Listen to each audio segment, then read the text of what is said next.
करूंगी वट सावित्री की पूजा। एवरीवन, आप सभी का स्वागत है मेरे इस चैनल पे द प्रियंकाज लाइफस्टाइल पे।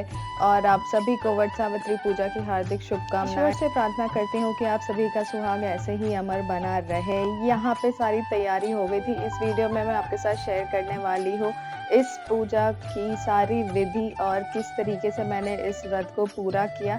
यहाँ पे ये सारे प्रसाद हैं जो मैं चढ़ाने वाली हूँ और ये कुछ दान का सामान है जो यहाँ पे रखा हुआ है। फ्रूट्स के साथ ये ठेकुआ, सब जानते होंगे जो बिहार यूपी से बिलोंग करते हैं कि ये ठेकुआ होता है जो एक दिन पहले ही या फिर अर्ली मॉर्निंग सुबह 4 बजे उठ करके बनाना होता है।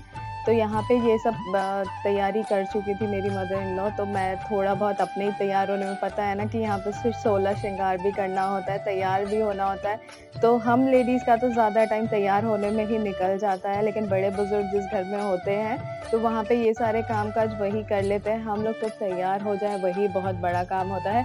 लेकिन अब वही बात है कि अगर मैं अकेले होती तो सारा पूजा पाठ की तैयारी भी मैं ही करती हूँ, लेकिन यहाँ पे मदर इन लॉ हैं तो उन्होंने कर ही दिया था, तो मुझे इतना सच में लगना नहीं पड़ा इन सब चीज़ों में। यहाँ पे हम पहुँच गए थे जहाँ पे पूजा होना था। इस व्रत को वट के पेड़ के नीचे ही किया जाता है। कुछ लोग गमले में भी करते हैं। जब से कोविड आया था थोड़ा बहुत लोगों ने गमले में या घर पे करना स्टार्ट कर दिया था, बट ज़्यादा अच्छा होता है कि आप वट वृक्ष के नीचे ही ये पूजा करें। और सबसे पहले पूजा की शुरुआत होती है पेड़ को जल दे करके। जल से पहले सींचा जाता है। यहाँ पे इस वीडियो में मैं आपको स्टेप बाय स्टेप कैसे हर एक नियम को समझाऊंगी और किस तरीके से पूजा किया जाता है वो पूरा नियम के साथ आपको इस वीडियो में दिखाने वाली हूँ। तो इस वीडियो को स्टेप बाय स्टेप आप ज़रूर फॉलो कीजिए ताकि आप लोग भी अगली बार से जब पूजा करें तो कोई भी डाउट के साथ नहीं करें, आप लोग को भी पता चले कि एक्चुअली ये पूजा किया क्यों जाता है और कैसे किया जाता है। अगर हम बात करें कि ये व्रत किया क्यों जाता है, तो ये व्रत इसलिए किया जाता है कि माता सावित्री ने अपने पति सत्यवान को यमराज से भी छीन करके लेकर के आई थी। ये मौत के मुंह से भी उन्हें बचा करके यमराज ने उनके प्राण वापस कर दिए थे।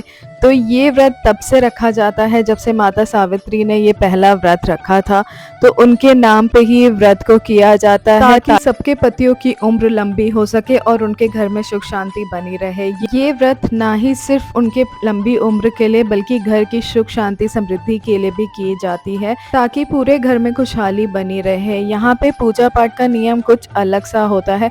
यहाँ पे हम पहले बर के पेड़ पे सारा टीका सिंदूर जो भी लगाना होता है वो सब लगाते हैं। फिर बेना के ऊपर जो बेना पंखा होता है उसके ऊपर सारे प्रसाद को जो भी आप चढ़ाना चाहते हैं, जो भी श्रृंगार का सामान जो माता सावित्री के लिए चढ़ाना चाहते हैं और अपने अपने हस्बैंड्स के नाम पे जो भी आप उन्हें देना चाहते हैं, शर्ट हो सकता है या फिर हैंकी हो सकता है, रुमाल हो सकता है, जो आप उस बेना के ऊपर रख करके पेड़ के आगे चढ़ाते हैं।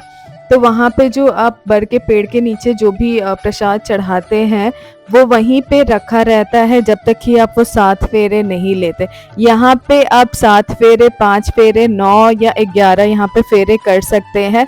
आपके पास कलावा जो होता है उसी के साथ आपको लेकर के यहाँ पे 7 फेरे, 9 फेरे या फिर 11 फेरे आप ले सकते हैं। कई लोग 5 फेरे भी ले लेते हैं क्योंकि उस वक्त सबको पूजा करना होता है और भीड़ भी इतनी होती है क्योंकि ये सुबह के टाइम में पूजा किया जाता है, तो वहाँ पे भीड़ ज़्यादा ना बढ़े और सबको पूजा का इक्वली उतना मौका मिले, इस वजह से कम भी फेरे ले ले तो उसमें कोई फ़र्क नहीं पड़ता है क्योंकि भगवान आपकी श्रद्धा देखते हैं, आप कितने दिल से करते हैं। अपने पति के लिए कोई भी चीज़ की गई हो दिल से ना, तो उसका साथ तो भगवान भी देते हैं। तो यहाँ पे 5 फेरे ले या फिर 7 फेरे ले या फिर 9, भगवान वो नहीं देखेंगे, भगवान देखेंगे आपने दिल से कितना किया है। तो जितना हो सके जो नियम कानून है उसको तो आपको पूरा करना ही होता है। नियम के हिसाब से तो पूजा करना जायज़ ही है कि करना ही होता है। यहाँ पे थोड़ा बहुत मैं हंसी मजाक भी कर रही थी। यहाँ पे मम्मी जी मुझे बताती जा रही थी कि कैसे कैसे पूजा करना है। भले ही मुझे 7-8 साल हो चुके हैं ये पूजा करते हुए, बट आज भी जब मैं ससुराल जाती हूँ तो मम्मी जी मुझे अच्छे से गाइड करती हैं कैसे करना है, कैसे नहीं करना है, और उसके हिसाब से मैं पूजा करती हूँ। वो मुझे एक एक चीज़ हाथ में देती रहती है कि अब ये चढ़ाना है या ये चढ़ाना है, तो जैसे जैसे वो मुझे बताती रहती हैं वैसे वैसे मैं भगवान जी के ऊपर चढ़ाती रहती हूँ। यहाँ पे मैंने कलश स्थापना भी की थी, तो कलश के ऊपर ही सारा मैंने पूजा किया था। उसके बाद मैंने वट के वृक्ष में पूजा किया था। यहाँ पे कोई भी हमारे में पूजा पाठ जब भी होता है, नाक से सिंदूर जब तक आप नहीं लगाते पूजा संपन्न नहीं होती है। तो यहाँ पे ये पीला सिंदूर ही, आजकल पहले सिंदूर आता था वो पाउडर वाला, अब तो ये इजी हो गया कि स्टिक वाले सिंदूर आने लग गया पीला कलर में भी। तो ये है कि आपको वो जो पीला सिंदूर होता है वो इजीली लग गया था यहाँ पे। और यहाँ पे अब मेरे फेरे का टाइम आ गया। यहाँ पे मैंने 9 काला चना हाथ में ले लिया था कि जितने बार मैं एक फेरा कंप्लीट करती वो चना वहाँ पे वट के वृक्ष के नीचे मैं डालती जाती। और साथ में मैंने सिंदूर भी ले लिया था, जितने बार चक्कर कंप्लीट होता मैं वहाँ पे सिंदूर भी लगाती जाती, ताकि मेरा सुहाग ऐसे ही अमर बना रहे और हमारे बीच हमेशा ऐसे ही प्यार खिला रहे। इसलिए भगवान से बस यही दुआ मांगती हूँ कि सबका सुहाग ऐसे ही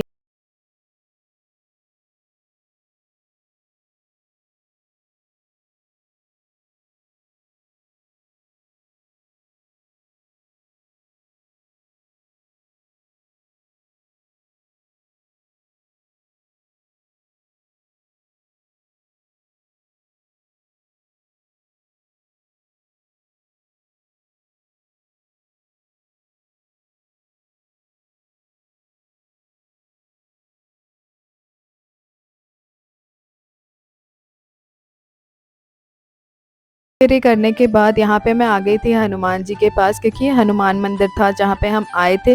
तो एक भगवान जी की पूजा करते टाइम दूसरे भगवान जी का अधूरा छोड़ना मुझे सही नहीं लगता और वैसे होना भी नहीं चाहिए। तो यहाँ पे हनुमान जी की भी पूजा मैं कर रही थी। जितने भी प्रसाद मैंने वहाँ वट वृक्ष के नीचे डाले, उतने ही फ्रूट्स और जो भी प्रसाद थे वो सारे मैंने यहाँ पे भी चढ़ाए हनुमान जी को भी। इसके बाद पूजा में थोड़ा सा मैंने धूप बत्ती भी जला दिया था, बिकॉज़ हर जगह धूप बत्ती, यहाँ पे अगरबत्ती का कम इस्तेमाल हम लोग करते हैं और धूप बत्ती का ज़्यादा करते हैं। माला भी मेरे साथ था, तो मैंने हनुमान जी को यहाँ पे माला भी पहना दिया था अच्छे से। और इतना सुकून मिल रहा था ना, कि वैसे तो कहा जाता है कि लेडीज़ को हनुमान जी को हाथ नहीं लगाना चाहिए, लेकिन हर जगह का मुझे लगता है अपना अपना मायना होता है कि ये कहीं पे छू सकते हैं, कहीं पे नहीं छू सकते। बट भगवान जी तो कभी किसी को नहीं कह के गए कि नहीं छूना चाहिए। कुछ तो धर्म में लिखा गया होगा, शास्त्रों में लिखा गया होगा, वो अलग बात है। लेकिन यहाँ पे पूजा करने के बाद जो भी किया मैंने दिल से किया। यहाँ पे पूरा पूजा होने के बाद यहाँ पे हवन करना बहुत ज़रूरी होता है, ताकि आपकी पूजा पाठ में कुछ भी गलती शलती हो तो वो सब माफ़ करें। और यहाँ पे हवन अच्छे से पूरा करने के बाद मेरी पूजा कंप्लीट होती है। यहाँ पे पूजा करने के बाद मुझे ऐसा लगा ना कि सच में मैंने अपने हस्बैंड के लिए ना कुछ एक बहुत अच्छा काम किया, और मेरे दिल को सुकून मिलता है जब भी मैं कोई पूजा पाठ उनसे जुड़ा हुआ करती हूँ ना, तो मुझे सच में बहुत अच्छा लगता है। एक अलग ही सुकून मुझे मिलता है ये सब पूजा पाठ करने में। अगर इस पूजा से जुड़ी हुई कोई भी प्रश्न है, आप पूछना चाहते हैं, तो वो सब मुझे डीएम कर सकते हैं मेरे इंस्टाग्राम हैंडल पे, और मुझे यहाँ पे भी कमेंट करके पूछ सकते हैं कि पूजा कैसे की जाती है। यहाँ पे सबसे इम्पोर्टेंट जो है कि बर के पेड़ को हवा बिना से हाँकने के बाद आपको उनको गले लगाना होता है। जैसे आप समझ लीजिए कि वो भी आपके सामने एक भगवान खड़े हैं, उनको बस आप गले लगाते हैं। यहाँ पे पूजा करने के बाद जो सबसे लास्ट काम होता है कि सभी अपने बड़ों से छोटों से आशीर्वाद लेने के बाद उन्हें प्रसाद दिया जाता है। कहा जाता है कि 5 लोगों को मिलकर के आपको उनको सिंदूर करना होता है और प्रसाद देना होता है। इन रिटर्न आपको भी वही सारी चीज़ें होनी चाहिए। यहाँ पे मैं पूरा कथा सुन रही थी। कथा सुनना बहुत इम्पोर्टेंट है। और जो वट वृक्ष का जो पत्ता होता है वो आपके अपने बालों में लगाना होता है। मैंने पूजा के स्टार्टिंग में नहीं लगाया था, मैंने पूजा ख़त्म होने के बाद लगाया था।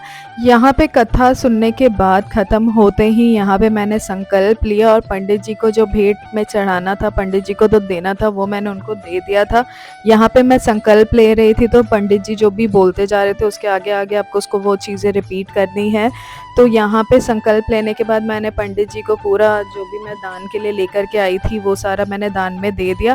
दान में आप कुछ भी दे सकते हैं। यहाँ पे चावल, जिससे भी खीर बन सके, चावल, दाल, थोड़ा सा नमक, ये सारी चीज़ें मैंने दान की थी। यहाँ पे कनिष्क भी बहुत अच्छे से पूरा पूजा पाठ में साथ में था, उसने भी बहुत एंजॉय किया। उसको ना बहुत श्रद्धा है भगवान की तरफ, ऐसा मुझे लगता है।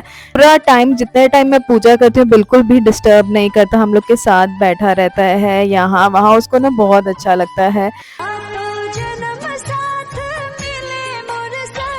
अगर आपको मेरा ये वट सावित्री वाला वीडियो पसंद आया है तो प्लीज़ लाइक, शेयर और सब्सक्राइब करना बिल्कुल भी ना भूलें। जितना हो सके अपने फ्रेंड्स फैमिली में इस वीडियो को शेयर करें ताकि पूजा पाठ का विधि वो भी अच्छे से सीख पाएँ। और मैं हमेशा एक चीज़ कहती हूँ कि पूजा जहाँ का भी हो मन से श्रद्धा से करेंगे तो पूजा जैसे भी की गई हो भगवान जी उसे अपनाते हैं। और अगर आपको मेरा ये वीडियो पसंद आया है और वीडियो अच्छा लगा हो तो प्लीज़ चैनल को सब्सक्राइब करना ना भूलें। और मिलते हैं अपने नेक्स्ट वीडियो में, तब तक के लिए सी यू, टाटा, बाय बाय।